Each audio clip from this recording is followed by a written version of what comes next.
আজকের মামলাটা কি?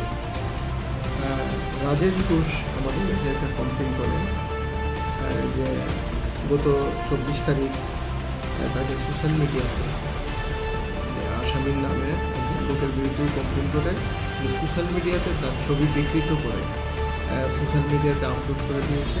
পরবর্তী সময় তার কাছে থেকে এক্সটর্শন দাবি করেছে যে 2 লক্ষ টাকা দিতে হবে, তারপর সে সোশ্যাল মিডিয়া থেকে এগুলো রিমুভ করবে।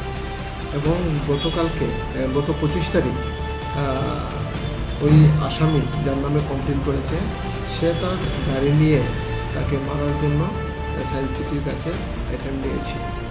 এবং এই বিষয়ে আমাদের কাছে একটা সুনির্দিষ্ট কমপ্লেনের ভিত্তিতে আমরা একটা মামলা নথিভুক্ত করি এবং আমাদের তদন্ত চলছে। এই বিষয়ে আমরা যার বিরুদ্ধে কমপ্লেন দেওয়া হয়েছে তাকে আমরা আটক করতে সক্ষম হয়েছি। কী কী ধারায় মামলা? মামলা হয়েছে BNS 351 clause 3, 351 clause 3, 351 clause 3, 308 clause 5, 109 clause 1, 352 3 clause 5 BNS 2023 দ্বারা আমরা